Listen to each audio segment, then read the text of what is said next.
Tem gente que carrega dor onde ninguém vê, nos olhos baixos, no silêncio que ensurdece, na forma como se curva antes de ser tocada. E tem quem olhe para essa dor e escolha ficar, não por pena, mas porque reconhece que algumas feridas precisam de mãos certas para cicatrizar. Hoje você vai conhecer a história de uma mulher que aprendeu a não incomodar ninguém, e de um homem que aprendeu que cuidar de alguém às vezes começa por tirar o que machuca por dentro. Uma história de silêncio, paciência e transformação. Antes de começar, já se inscreve no canal e comenta aqui embaixo de onde você está assistindo essa história. É sempre bom saber até onde essas palavras estão chegando. Ela chegou numa tarde de agosto, quando o sol já estava descendo e a poeira grudava na pele de quem cruzava a estrada. Não veio sozinha.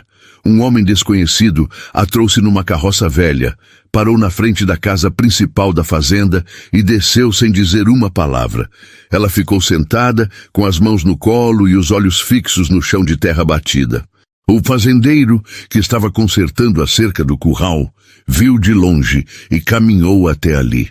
O desconhecido entregou um papel dobrado, deu meia volta e foi embora, antes que qualquer pergunta fosse feita. O papel dizia apenas que ela precisava de trabalho e de um lugar para ficar, nada mais, nem nome completo, nem origem, nem motivo. O fazendeiro olhou para ela e percebeu que não ia conseguir respostas naquele momento. Ela mantinha a cabeça baixa, os ombros curvados como se quisesse desaparecer dentro do próprio corpo. Ele guardou o papel no bolso, acenou para que ela descesse e indicou a direção da casa dos empregados. Ela obedeceu sem hesitar, sem perguntar, sem agradecer. Apenas seguiu. Nos primeiros dias, ela não falou quase nada. Trabalhava na horta, lavava roupas no tanque de pedra, ajudava na cozinha quando pediam.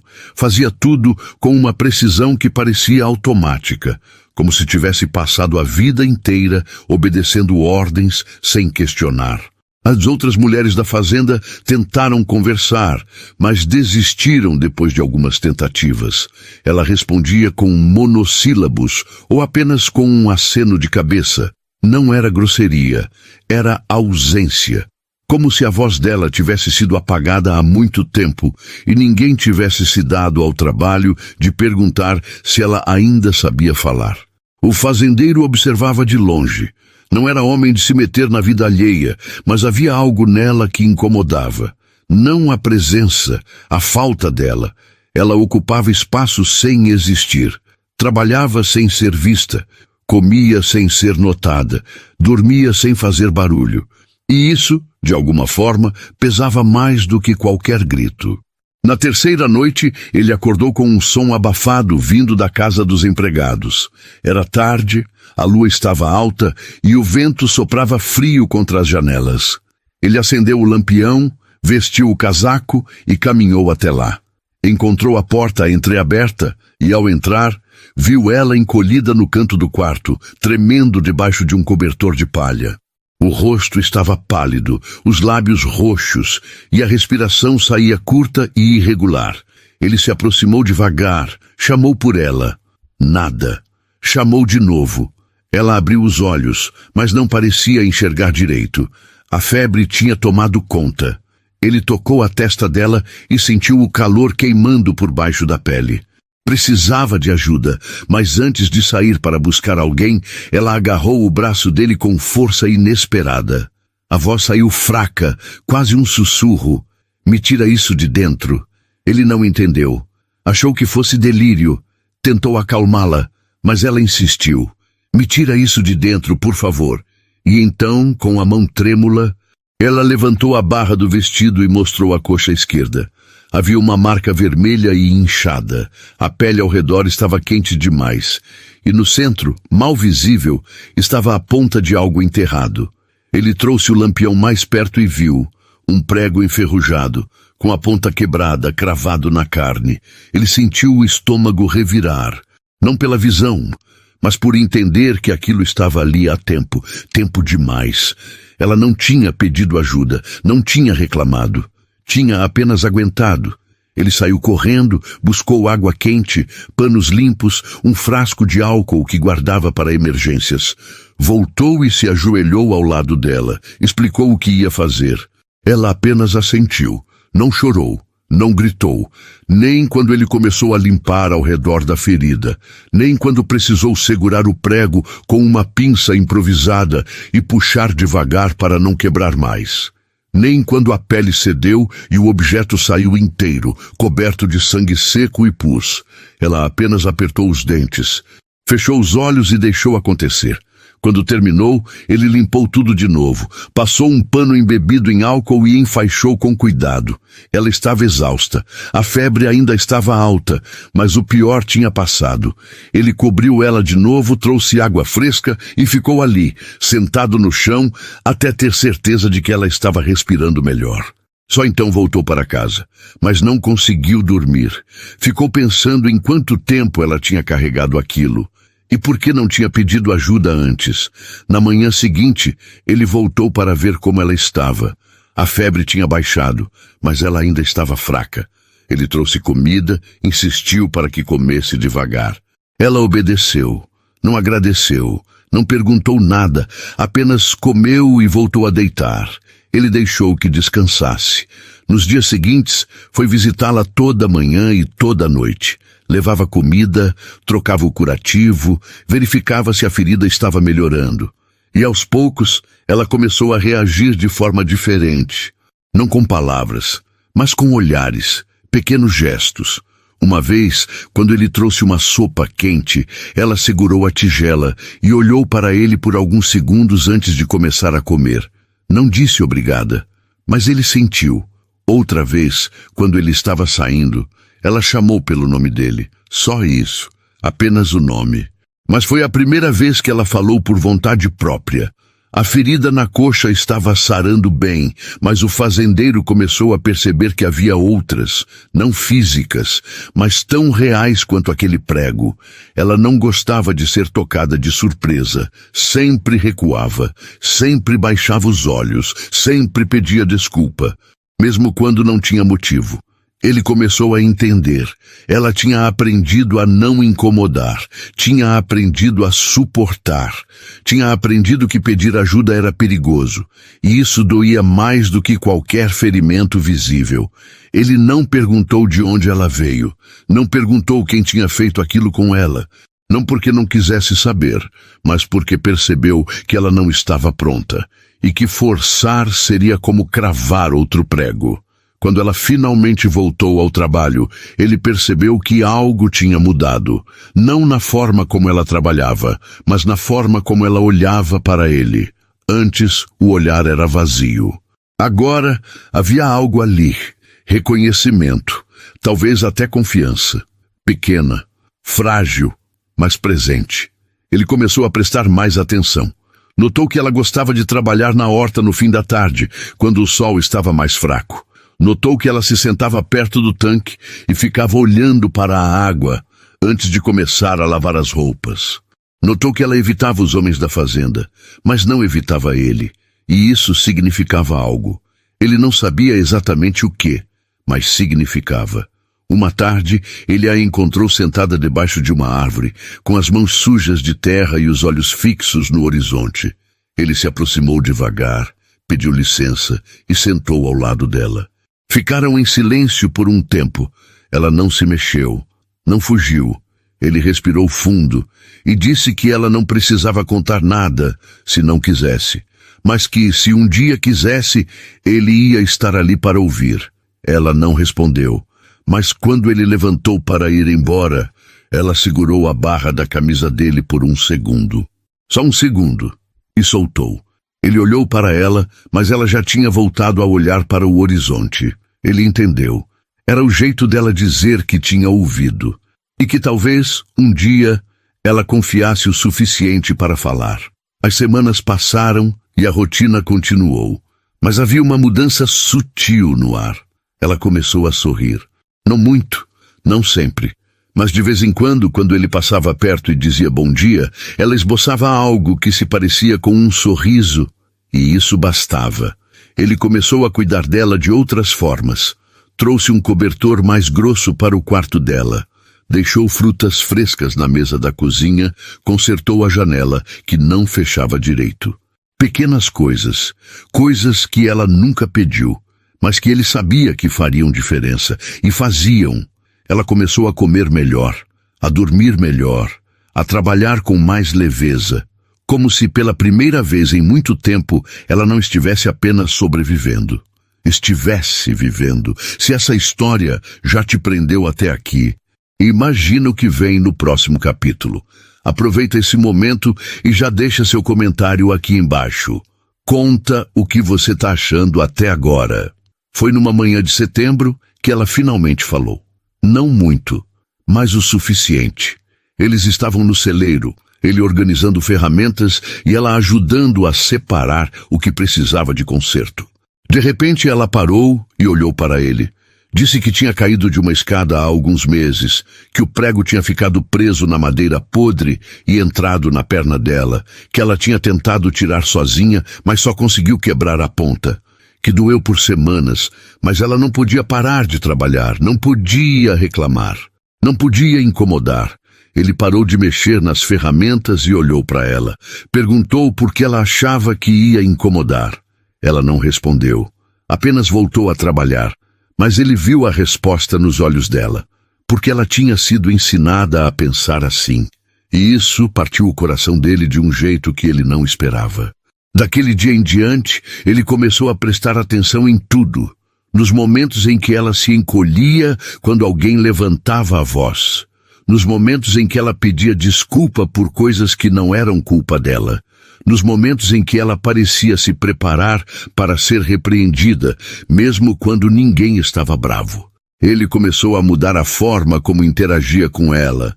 Falava mais baixo, avisava antes de se aproximar, esperava ela terminar de falar antes de responder, e aos poucos ela começou a relaxar. Não completamente, mas o suficiente para que ele percebesse que estava no caminho certo. Uma noite, ele a encontrou sentada na varanda da casa dos empregados, olhando para o céu estrelado. Ele perguntou se podia sentar ao lado. Ela acenou que sim. Ficaram em silêncio por um tempo, apenas ouvindo o som dos grilos e do vento nas árvores. Então, ela disse algo que ele não esperava. Disse que nunca tinha tido ninguém que cuidasse dela daquele jeito. Que nunca tinha tido ninguém que percebesse quando ela estava com dor. Que sempre teve que se virar sozinha, e que pela primeira vez ela não se sentia sozinha. Ele não soube o que dizer, apenas ficou ali, ao lado dela, deixando que o silêncio dissesse o que as palavras não conseguiam. Depois de um tempo, ela encostou a cabeça no ombro dele, devagar, como se estivesse testando. Ele não se mexeu.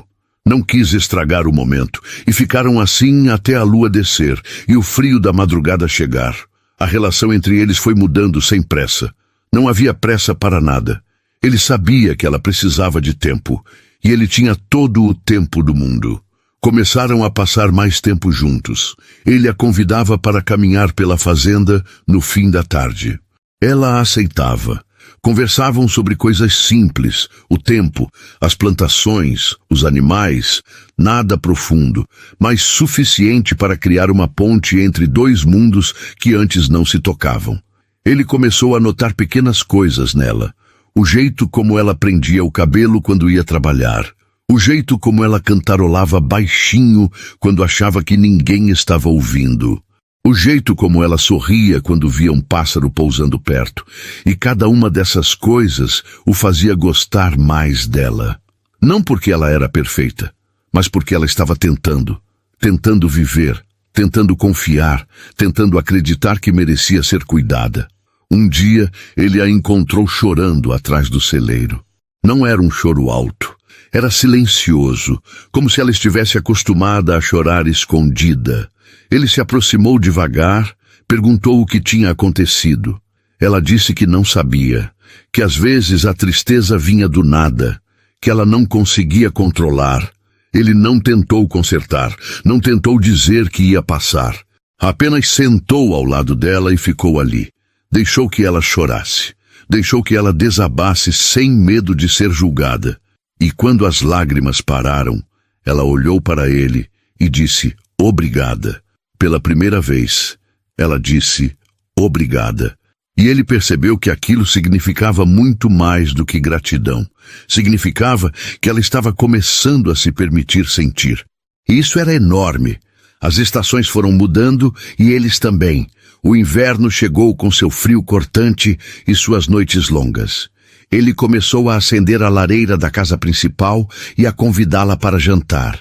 No começo, ela hesitava, mas depois de algumas vezes, começou a aceitar sem medo.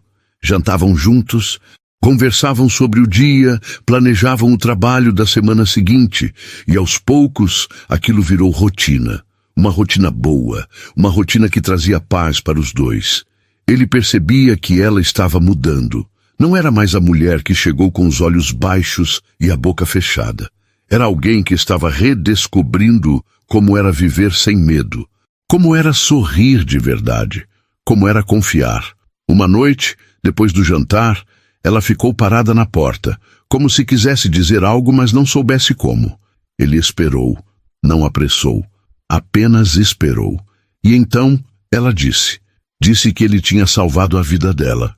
Não só naquela noite em que tirou o prego, mas todos os dias desde então. Disse que ele tinha mostrado para ela que existiam pessoas boas, pessoas que cuidam sem cobrar nada em troca, pessoas que veem a dor dos outros e escolhem ficar. Ele sentiu um aperto no peito. Não sabia que tinha feito tanto. Apenas tinha feito o que achava certo, mas para ela tinha sido tudo. Ele se aproximou devagar, perguntou se podia abraçá-la. Ela assentiu, e pela primeira vez ele a abraçou de verdade.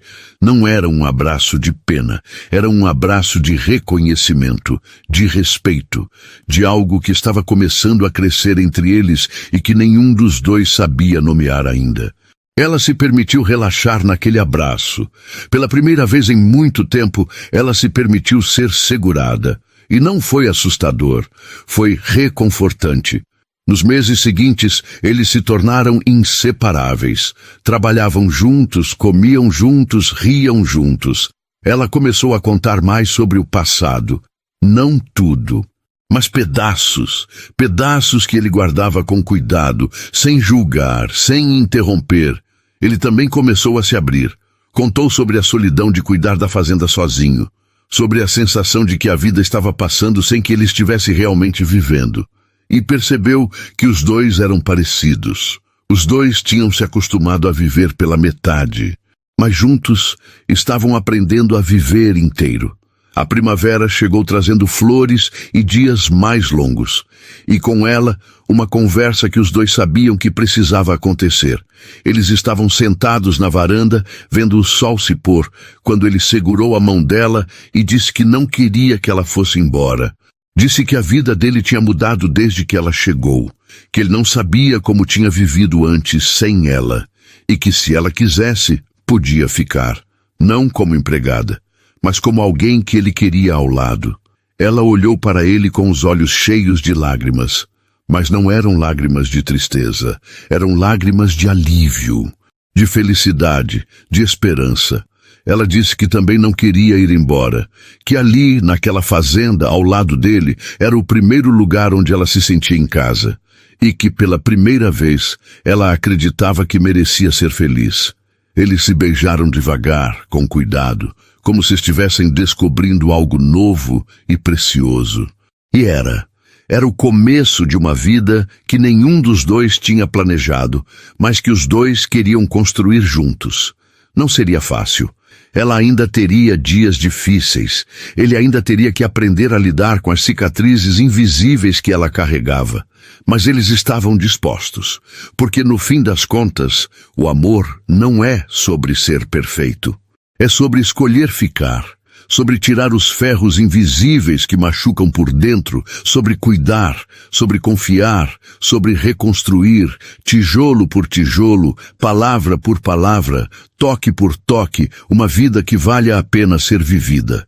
E eles estavam prontos para isso. E assim termina a história de duas almas que se encontraram nos caminhos do Velho Oeste, onde a solidão e o silêncio deram lugar ao cuidado e à reconstrução. Uma história sobre feridas que cicatrizam quando encontramos as mãos certas. Sobre como o amor verdadeiro não é aquele que grita, mas o que permanece, paciente, até que a confiança floresça. E aí, o que achou dessa jornada pelo Velho Oeste?